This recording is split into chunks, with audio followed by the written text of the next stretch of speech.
What's up, world? It's your boy, Mike Muse, for another conversation of Mike Muse Show. I'm so excited to be in conversation with my next guest. I have been so much of a fan of hers for so long. Anytime she pops on the screen, it just brings me joy. She has a way of doing incredible comedic relief and comedic timing, and she has a positive energy and positive force every time she hits a TV screen or a film screen, and I'm so excited. This is my first time meeting her. The incredible, the talented, I love accents, Rebel Wilson. What's happening? Hi, Mike. I'm bringing my Australian accent fully to you today. I know. All in it. Oh, it's so good to meet you and so good to chat. Oh, I'm so excited. You can bring your mic down just a little bit. Okay. Yeah, I can Like see. there? Oh, I can see your face now. All right. Okay, great. Yeah, there you go.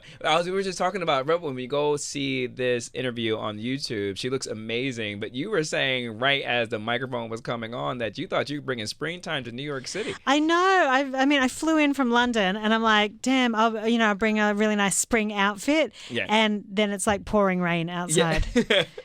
But I mean, you should be used to that in London, but you don't. You have to get too personal. But are you in the UK or are you somewhere else? Well, I mainly live here. I mainly live in Hollywood Hills. Oh, okay. And I say here, I did have a place in Tribeca, but I just sold it. Okay. So I was like, damn. Okay. Yeah. But I work all around the world. Well, yeah, of course.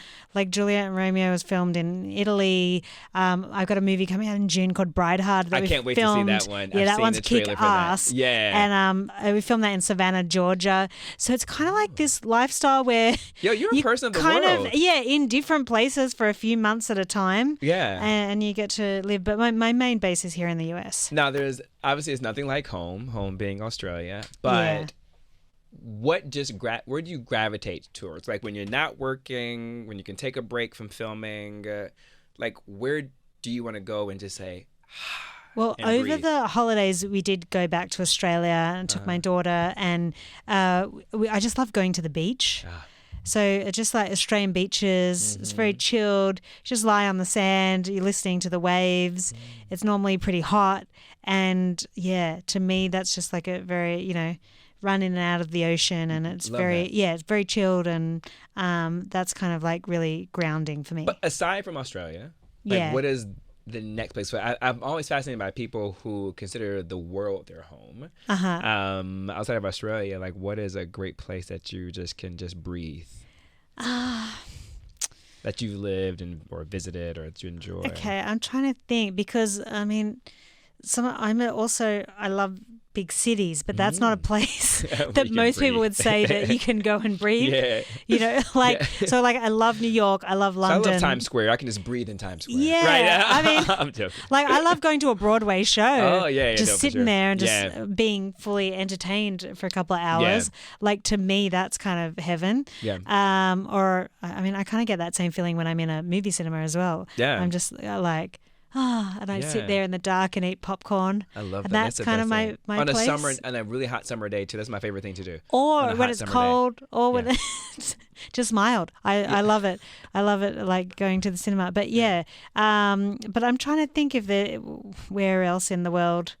Do you enjoy the idea of communing in the dark with strangers? I've heard someone mention that before too as well. There's something about the idea of being in a movie theater, we're just communing in the dark with strangers, watching this experience. Yeah, I like if you're watching a comedy movie and everyone's laughing and you hear the other people laughing, or a scary movie where there's jump scares and everyone in the audience goes like that. I do like it. I guess I grew up going to the cinemas at a really young age, and then I worked at a movie cinema. That was one of my casual jobs when I was in college. Yeah. So I just love it. So you're connected to the cinema. Yeah, I find it very relaxing. Yeah. Sometimes I used to go, I mean, now post-pandemic I don't go as much, but I used to go every week. Yeah, and always get popcorn. I love that. With extra butter. And I'd watch whatever. It didn't even matter really what movie. I just liked going to the movies. I used to be that way. Back in the day, my favorite thing to do was go to Times Square, and I probably should not admit this, but I used to love doing a double header, right? Oh, yeah. Pay for one movie and then sneak into another movie. That's what I used to love. Mike, I called that the daily double. Okay, you said daily double. I call it double header. Because the worst thing that can happen is they just kick you out of the cinema. Yeah, that's the worst thing. As somebody who used to work at a cinema, they're not going to call the police on you. So it's not that we're advocating this, folks, not anymore. that like buy a ticket. We've grown. We've grown. We've evolved. But in our younger days, back in the day, was I a bit cheeky and did that? Yes. Yeah. Sometimes my mum still does it. Love your mom. Yeah, no one suspects her. Yeah. But she loves movies so much. She's like, well, I was here, and then I saw Cinema 5 opening, and they were playing like, why not something, and then so she just would rock up into that. Now, here's a question for you since we're here, and I will share it too as well. What is the craziest meal like you've snuck into the movie theater? Okay, well, because I worked at the cinema, one of my jobs was to patrol. People would try to bring in McDonald's or Burger King or KFC into the cinema. Yeah. But the problem is that hot food has odors that then get trapped in the cinema. So part of my job was to police that, especially young teenage boys who are the main culprits of this, would bring in weird food. So I'm like a purist. I'm like, you should only bring in popcorn and like the box candies and whatever, cookies, like the maybe. things they sell at the cinema itself. I'm not a fan of like bringing your own roast chicken in or something. I don't think that's wise to bring into the cinema. Well, you're about to judge me right now, Rebel. Why? What did you bring? The craziest thing I've ever done that I brought in, me and my good friend, Cheney, I'm calling you out right now, putting you on blast, is we had the bright idea to go see a movie and to order Indian food ahead of time and brought like Indian food. You took Indian food into, I mean, was it yummy Indian food? It was delicious, but to your point, it smelled up the whole cinema. The other people were probably like, who are those people? And speaking of, and for karma and energy getting back at us, Cheney's, I think he had some type of like curry or masala dish spilled onto his lap, hot. And so he ended up having to leave the cinema, so he couldn't even finish the movie. Yeah, it was that bad. Oh, no. Yeah. I still think about this. It's like a comedy sketch. Oh, yeah, that was a crazy. But that was painful at the time. Oh, it was very painful too as well. So we still laugh about that to this day. But, so now to your point, I make sure I don't bring things that have too much like onions. Go to the Indian meal either before or after the movie. Yeah. That's my recommendation. Yeah, I would say bring it in. So listen, I didn't know you were such a cinemaphile, which I think is really cool. Now I'm having this conversation with you. Did you know comedy was always going to be where you landed? No. So when I first started out acting, I wanted to be like a real serious actress like Dame Judi Dench. Yeah. And that was like my goal. And I wanted to go to drama school and be really serious. Yeah. And then I just noticed there was something about me people like to laugh at. At my first play I was in, I thought I was playing a serious role, and then people started laughing. And then I got this scholarship from Nicole Kidman. Wow. And I used it to come here to New York and to specialize in comedy. And I went to this comedy school here called Second City. Second City. Which was awesome. And then I came back to Australia and started my career in comedy. So, but my original thing was to be a serious actress. It just kind of happened that people like laughing, and I love doing comedy as well. Yeah. Like, who wouldn't? I mean, it's so much fun just to do a comedy movie rather than like some serious drama where you've got to cry all the time. Like that's, that can be challenging. So comedy is really, really fun. And so I just went down that road, and then every now and again now I might pop back and do something a bit more serious, which might freak some people out because they know me from doing all these big glossy Hollywood comedies and laugh out loud comedies. Yeah, like I haven't stopped smiling since you sat into the room, audience. If you haven't seen, I had the biggest Kool-Aid smile. Like I'm just thinking about all the movies that you're in for Pitch Perfect and Bridesmaids. Kool-Aid smile? Yeah, Kool-Aid smile, just cheese so big. Yeah, right. Have you done the Kool-Aid? The jar. Yeah, so we call it the Kool-Aid smile. We just can't stop smiling so big ever since you walked into the room. With that being said, what is it about your? I think for you, what separates you from a lot of other comedic actor is you have almost like this effortless ability. It's almost like your timing is almost deadpan. In an interesting way, right? It's very like almost straight, right? Joe does agree too as well. Being Australian, we have this great mix of like American humor because we watch all the American stuff and British humor.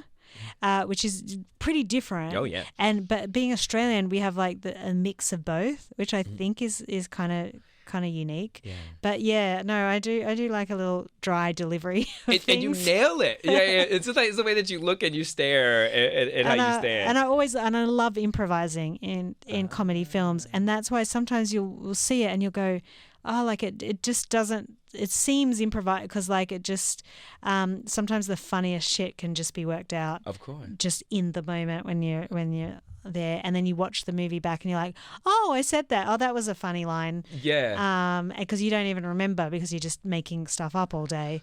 Well, and because it's interesting life is what always, they choose. Life is always lifing. Life is always happening. Yeah. You know, life isn't always joy and harmony every single day. Like, what is that like to reconcile having to go on set after maybe you just had like a very difficult morning, or you're in a difficult season and you expect it to bring so much joy to the set? Like, how do you reconcile that?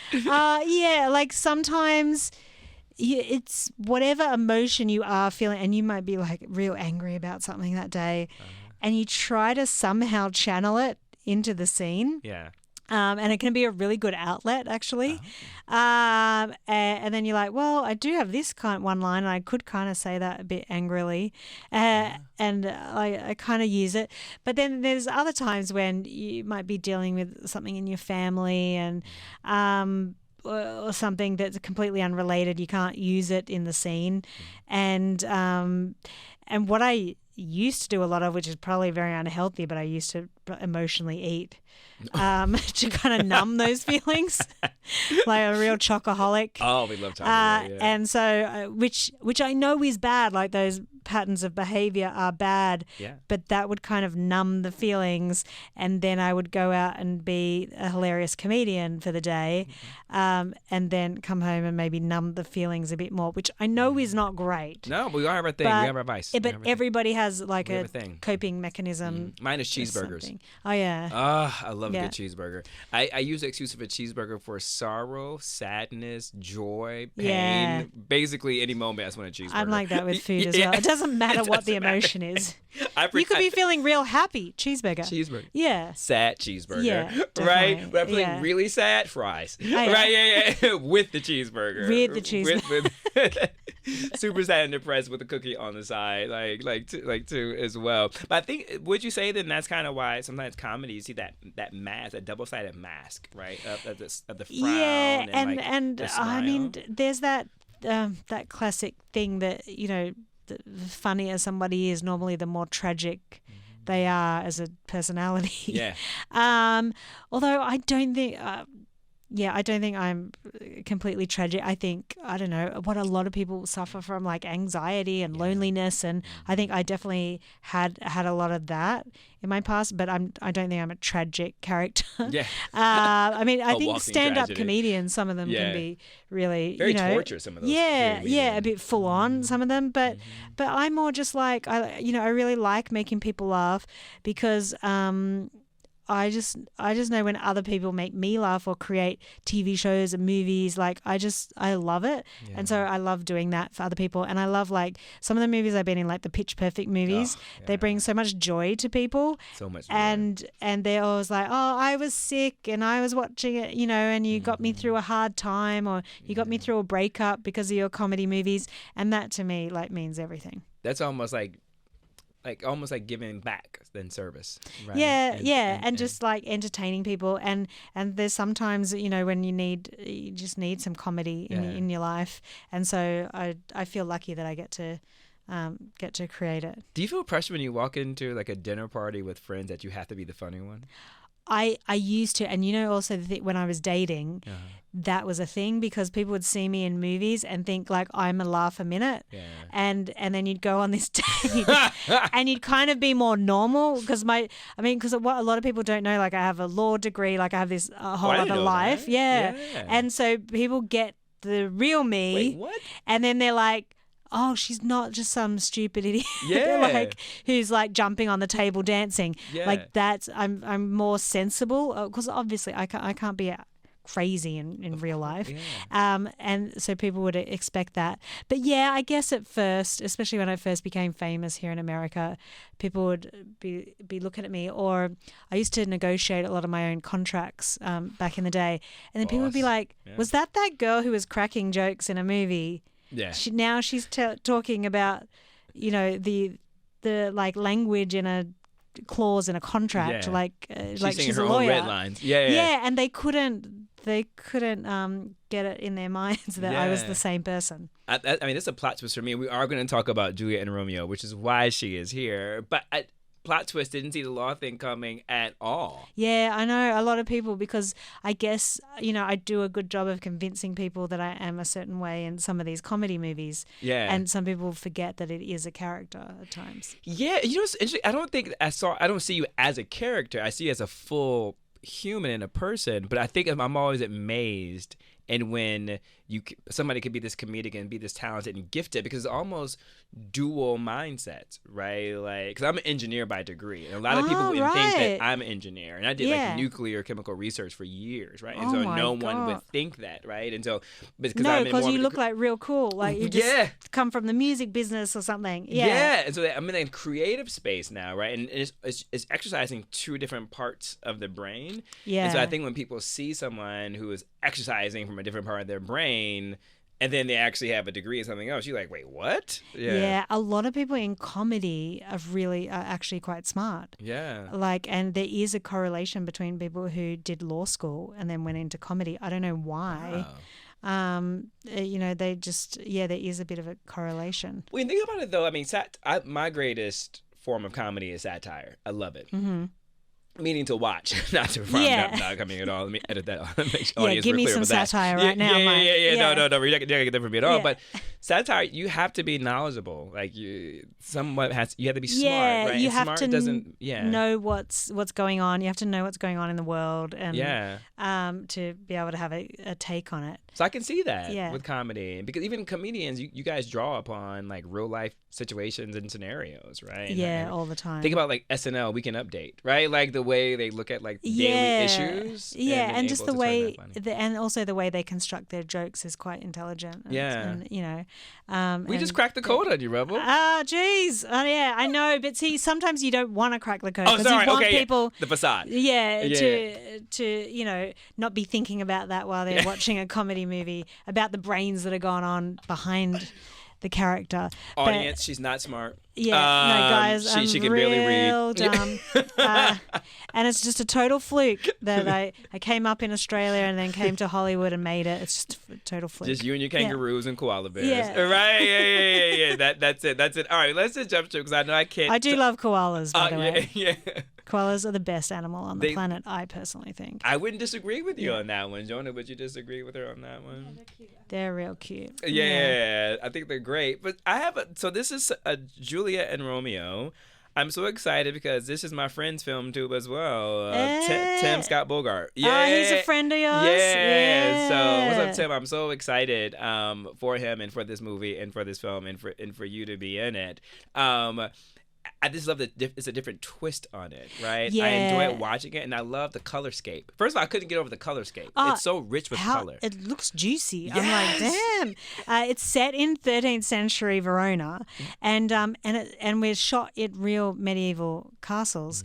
But I think so. Tim wrote and directed the movie, and he incorporated pop music, like these banging tracks. Yeah. Into the story of Romeo and Juliet, and then kind of flips it, which is why the title's flipped. It's called Juliet and Romeo, and he's just done such a good job in creating something so unique and so entertaining. Like it's because when I studied this in high school, I was like, this. I mean, it's all right, I guess. Yeah. I mean, I know Shakespeare's brilliant, but of course. But then this is just such a cool, entertaining version of it. And I love that you guys have got rid of the stuffiness. I love the vernacular is much loose. It's more conversational through song, audience, it's and melody. It's Shakespearean-esque, but it's kind of modern language and modern pop lyrics. Yeah.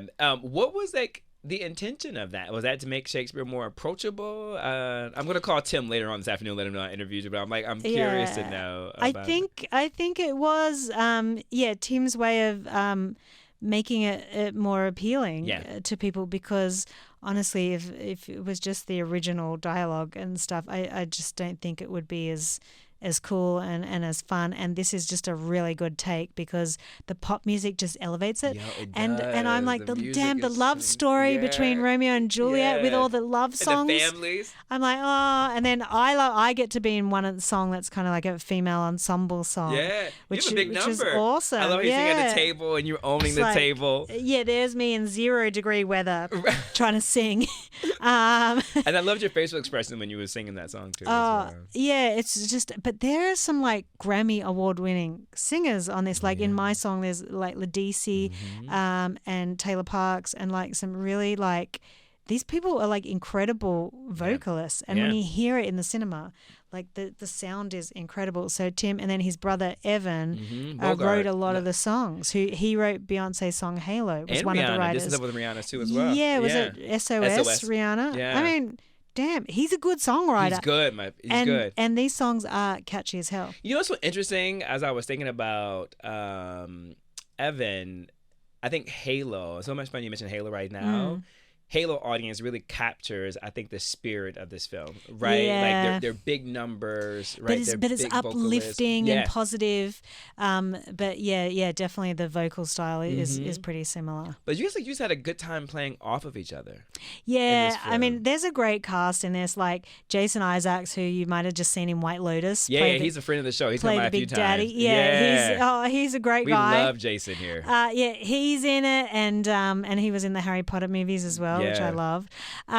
There's a young guy, Jamie Ward, who plays Romeo, who's just a really great discovery. So Tim discovered him, and then Clara, who's the British Juliet, who I play the mother of.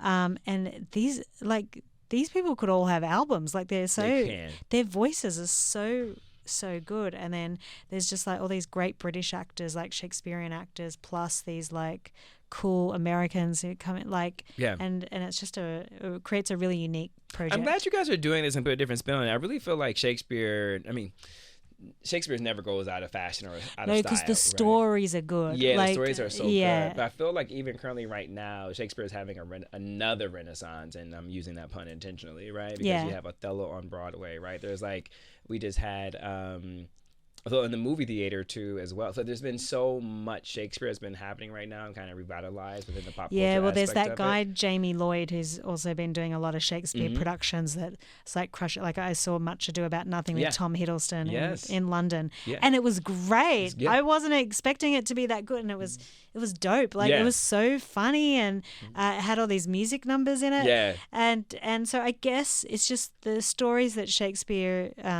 wrote about, because Romeo and Juliet, he didn't actually create the original story. Like his play has obviously become a classic, but he learnt of the story and then wrote the play. And so there's lots of been different versions, and I think ours is like a really cool, unique version. It is. That hopefully people will check out, and they'll really, because I mean the songs, I just sing along to all the songs in this. The songs They're are real about catchy. Yeah. Rebecca, I can talk to you all day. I don't want to keep you. Just please promise me you'll come back to the Mike Muse Show so we can have more conversation. Mike. Yeah. Thank you. And it's so good to chat. It's so good to chat with you. Audience, please make sure you go see Juliet and Romeo. It is opening this weekend for Mother's Day weekend. Yeah, it's great to take your mother to. Like, and maybe sneak in for a doubleheader. Yeah, if your mother's sneaky like my mum, she can see Juliet and Romeo and then Thunderbolts or something else. Yeah, whatever else is playing. Yeah, get in to see that. But that's so cool. You know the director Tim. And, I love Tim. I mean those guys have really done a great job with this. It's really hard to create something super original. It is with original music. It's really difficult. It is, but great job. Happy Mother's Day, everyone, and please make sure you go see Juliet and Romeo. You will not be disappointed. Until next time, folks. Peace.